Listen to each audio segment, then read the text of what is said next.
Good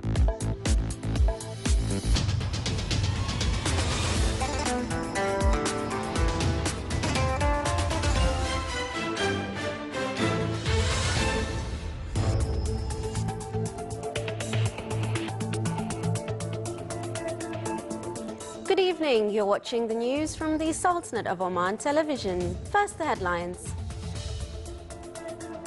The Sultanate condemns the terrorist bombing which killed more than 30 people in Saudi Arabia. The Sultanate and Switzerland sign an agreement to avoid double taxation and prevent tax evasion. And US, Britain and Canada disagree on an Arab initiative to establish an area free of nuclear weapons in the Middle East.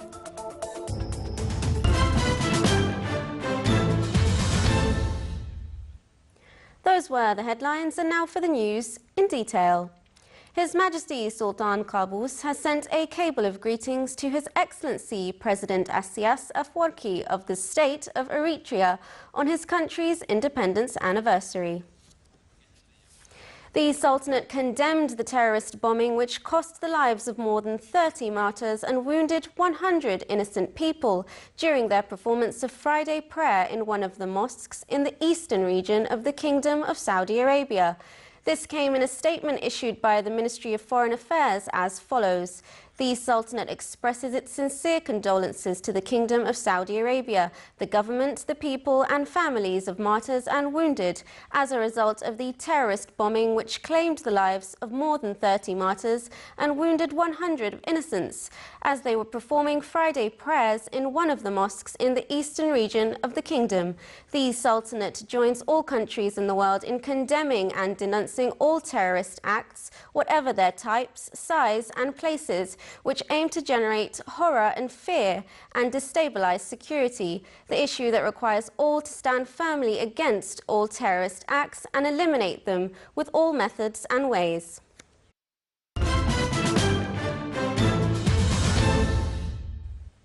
The Sultanate and Switzerland signed double taxation and evasion agreement on income taxes between the Sultanate's government and the Swiss Federal Council. This came during the political consultation round between the Sultanate and Switzerland held in Geneva. The Sultanate's delegation was led by His Excellency Sayyid Badr bin Hamad bin Hamoud al-Busaidi, Secretary General of the Ministry of Foreign Affairs.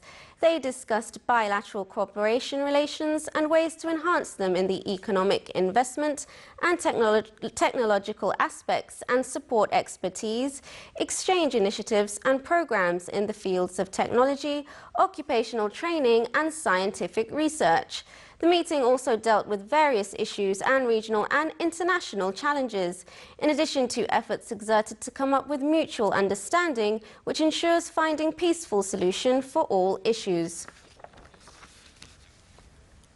Assigned by His Majesty Sultan Qaboos, His Excellency Dr. Salim bin Nasser Al-Ismaili, Chairman of the Public Authority for Investment Promotion and Exports Development, chaired the Sultanate's delegation participating in the Works of World Economic Forum in Jordan. The event was inaugurated under the auspices of His Majesty King Abdullah II Ibn al-Hussein of Jordan, under the theme Finding a New Regional Framework for Prosperity and Cooperation between the Public and Private Sector. The three-day forum discusses ideas and views to face development challenges in the region and sheds light on the impact of regional conflicts and its consequences on economic growth. Saudi-led coalition warplanes pounded Houthi-held military outposts on the hills overlooking the Yemeni capital Sana'a as the 8-week military offensive aimed at ousting the rebels intensified over the weekend. Large plumes of smoke could be seen rising from the targeted sites, but there were no reports of casualties. The airstrikes came as two mosques, one in the eastern province of Saudi Arabia and the other in Sana'a, were targeted by explosive devices and suicide bombers during Friday prayers. Iraqi forces retook territory from the Daesh group east of Ramadi today in their first counterattack since the fall of the Anbar provincial capital a week ago. The offensive targeted the Euphrates Valley town of Hoseiba, an essential stepping stone for any assault on Ramadi. Military operations to liberate Hoseiba, 7 kilometers east of Ramadi, have begun. Daesh group fighters seized Ramadi in a deadly 3-day blitz last week and tried to use its momentum to gain more ground east of the city. At least 43 people died in western Mexico in what authorities described as a fierce 3-hour gun battle between federal forces and suspected drug gang gunmen on a ranch, the deadliest such confrontation in recent memory. National Security Commissioner said all the dead were suspected criminals, except for one federal police officer. He added that the confrontation lasted for 3 hours.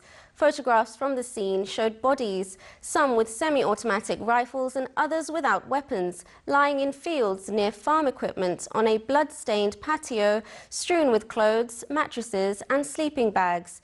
The federal force called for air and ground support, which included a police helicopter.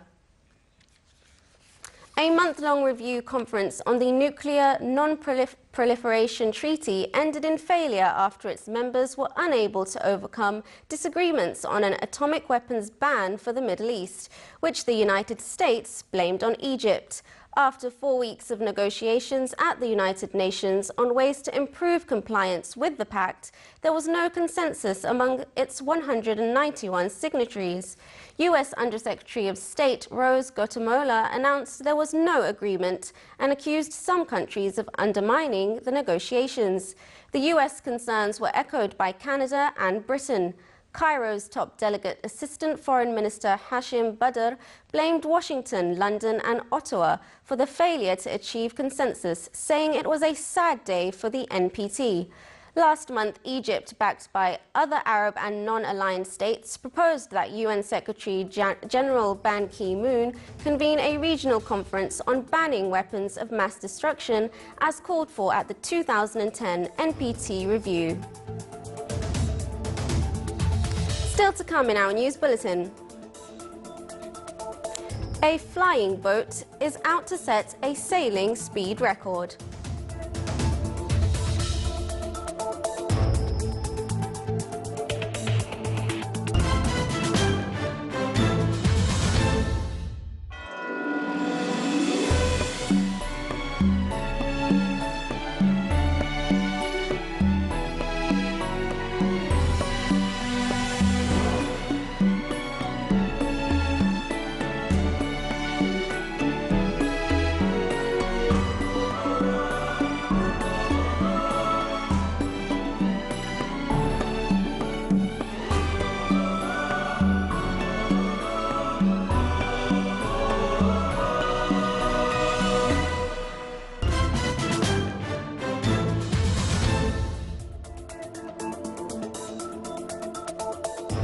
Welcome back to the news from the Sultanate of Oman television. The General Index of Muscat Securities Market, MSM, has witnessed a 6% decline at the end of last April by reaching 6,322 points compared to 6,727 points recorded during the same period of 2014, according to the statistics issued by the National Centre for Statistics and Information. The total value of trading also declined with 44.8% to reach 520,386,000 Omani Riyals during April, compared to 943,263,000 Omani Riyals recorded during the same period of 2014. The real exchange rate index of the Omani Riyal increased with 9.3% at the end of March, logging 104 points compared to 95 points recorded during the same period of 2014. This indicates the increasing purchasing power of the Omani Riyal. The data released by the National Centre for Statistics and Information indicated that the total issued traded cash at the end of March has increased to 1.5 million Omani Riyals, with an increase of 11.9%. The head of the United Nations urged Southeast Asian nations to deal with the causes behind a growing humanitarian crisis that has forced thousands of Rohingya from Myanmar and Bangladeshi migrants to flee by sea, leaving many still stranded in boats. During his visit to Vietnam today, Ban Ki-moon said he has been discussing the emergency with regional leaders in Myanmar, Malaysia and Thailand, among others, and urged them to provide search and rescue operations. He also said it was important not to send the migrants back to their countries, as most of them were fleeing their homes due to persecution. More than 3,600 migrants, about half of them Bangladeshi and the others from Myanmar, have landed ashore in Indonesia, Malaysia and Thailand since May 10th. Owners of an oil pipeline that burst in California this week must take numerous corrective measures, including an in-depth analysis of factors contributing to the spill and a plan to fix any flaws found before they can restart the line. Workers in protective suits shoveled black sludge off beaches and boats towed booms into place to coral 2 oil slicks. The number of cleanup workers surpassed 300 and the number of boats working the slicks rose to 18. Wildlife experts have been busy rescuing and cleaning seabirds that were covered by oil from the spill. Meanwhile, another nearby state beach has been closed indefinitely while crews work around the clock to clean up the spilled oil. Based on the latest estimates, environmental activists and local officials say the spill was the largest to hit the ecologically sensitive shoreline northwest of Los Angeles. The Hydrometer is almost a hybrid between a boat and a plane. Its crew is set to try to beat a speed record between Los Angeles and Hawaii to raise awareness of climate change. More details in the following report. It's almost like a magic carpet, at least according to its skipper. Part boat, part plane, the Hydrometer uses its 2 wings to lift out of the water when it accelerates, reducing the drag and raising the speed. The so-called flying boat even beat the sailing speed record in 2009, reaching 50 knots or 92 kilometers per hour. All this boat wants is to accelerate and to take off. It takes a lot to get a regular boat moving, but in this case, one must be reasonable and actually slow down. Slowing down may be a reasonable thing, but Alain Thibault is unlikely to be doing that anytime soon. His crew of 6 is setting out to break another speed record by sailing from Los Angeles to Hawaii in fewer than 4 days. There will be 6 of us on deck, manning the boat, and another 3 inside. One will be sleeping here, and the other 2 over here where you're standing. This is where the navigator sits when we are at high speed, wearing a seatbelt. Our test engineer got slightly injured once when we suddenly had to slow down and was thrown 6 meters across the cabin. So now you have to be buckled in. It does get quite choppy. To set a new record for the crossing, the skipper will have to push the Hydrometer to its limits. He'll have to quickly navigate it in open waters while facing a swell that's several meters high.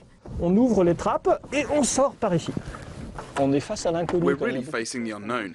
There are a lot of things we won't be able to control. This is a whole other dimension. We'll be flying over waves 3 meters high and with tides of 20 to 25 knots, so we'll have to find some good angles. The men must also watch out for whales and drifting objects, as the Hydrometer may not survive a high-speed collision. But after months spent finding sponsors and financing, the only real challenge that matters to the Hydrometer's crew is setting sail.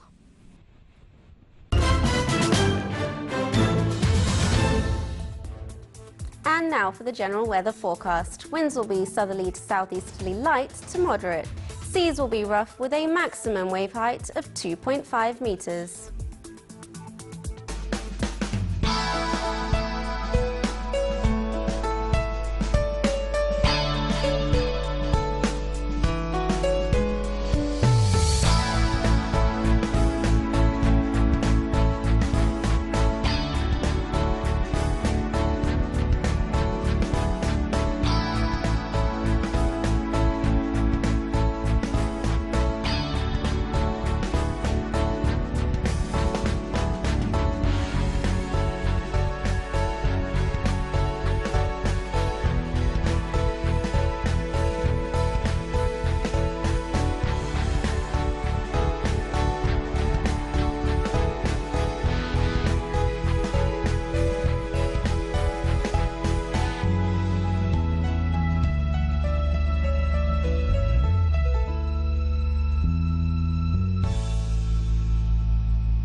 This is the Sultanate of Oman television. Before we end tonight's bulletin, here are the main points once again. The Sultanate condemns the terrorist bombing which killed more than 30 people in Saudi Arabia. The Sultanate and Switzerland sign an agreement to avoid double taxation and prevent tax evasion. And US, Britain and Canada disagree on an Arab initiative to establish an area free of nuclear weapons in the Middle East. With that, we come to the end of tonight's news bulletin. From all of us here at the newsroom and the studios, it's good night.